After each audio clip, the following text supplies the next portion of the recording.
Kopi Sejahtera udah 2 tahun berdiri. Kopi kita enak, harganya masuk akal, tempatnya nyaman. Tapi kok sepi? Kenapa ya?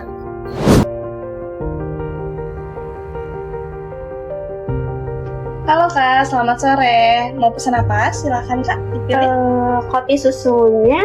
Kalau susunya ini terbuat dari apa? Kalau susu kami itu pakai oatmeal ya? Dari oatmeal. Iya. Harganya 20.000, tapi kalau di toko sebelah 15.000. Worth it nggak menurut kakaknya? Beda proses Kak. Oke, nanti aku pikirin lagi. Makasih. Jadi beli nggak sih nih orang?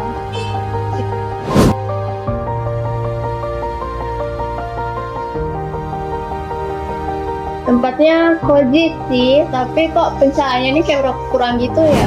Oh iya, bisa geser di sebelah sana. Tapi nggak ada yang nge-tag tempat ini sih, berarti belum viral ya kak? Sorry ya kak, aku lanjut ke tempat viral yang tadi di TikTok dulu ya. Gitu terus tiap hari.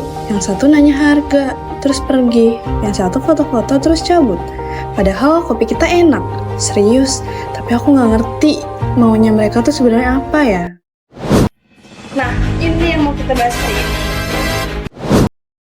Oke, sebelum kita bantu Syifa, kita bahas dulu teorinya. Dalam ilmu perilaku konsumen, ada 3 model pengambilan keputusan konsumen. Yang pertama, ada model rasional. Konsumen tipe ini, seperti Dira tadi, akan memutuskan untuk membeli jika mereka sudah membandingkan harga, mencari informasi, dan kemudian mereka akan memutuskan untuk membeli tersebut. Konsumen tipe ini memutuskan berdasarkan data dan logika. Yang kedua, model emosional. Konsumen seperti ini, contohnya seperti Nisa tadi, mereka membeli bukan karena kebutuhan atau yang lainnya. Mereka biasanya membeli karena adanya tren, FOMO, atau karena moodnya. Biasanya kalau misalkan kontennya viral di medsos, dia akan datang dengan sendirinya. Yang ketiga, ada tipe model belajar. Tipe konsumen seperti ini biasanya membeli karena sudah pengalaman atau kebiasaan. Jadi sebelumnya mereka udah pernah nyoba, lalu rasanya enak, terus mereka memutuskan untuk beli produknya lagi. Biasanya hal seperti ini malah justru bikin pelanggan menjadi setia. Nah, Kopi Sejahtera punya 2 tipe konsumen. Sekarang pertanyaannya, bagaimana strategi yang tepat untuk masing-masing? Oke, kita mulai dari si rasional dulu. Yang pertama, konsumen kayak Dira ini, mereka biasanya butuh bukti, bukan rayuan. Kayak misalkan, harga itu harus kompetitif dan transparansi. Pajang harga dengan jelas, tunjukkan value-nya. Contohnya, kopi di sini harganya 20.000, kopi di warung sebelah harganya 10.000. Ini jelas beda karena bahan yang kita gunakan juga menggunakan oat milk yang premium, bukan susu biasa. Lalu yang kedua, kualitas yang bisa dibuktikan. Misalnya bisa dari barista yang sudah pro bikin kopi atau dia punya sertifikat. Nah, yang terakhir kita bisa tambahkan manfaat produk yang ditulis di buku menu. Kayak misalkan tambahkan keterangan seperti tinggi antioksidan atau cocok untuk produktivitas.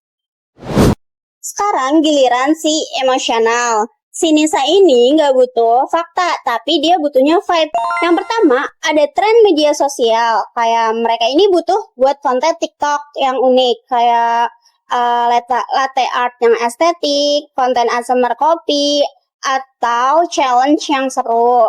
Kalau masuk FYP, biasanya pengunjung kayak Nisa ini bakal datang dengan sendirinya. Yang kedua, ada influencer lokal. Nggak harus influencer besar.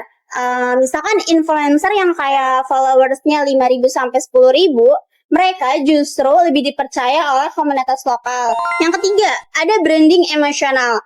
Nama menu yang storytelling kayak kopi kenangan Bogor atau seduhan hujan sore. Nah, si Nisa ini bakal langsung foto dan posting ke Instagram.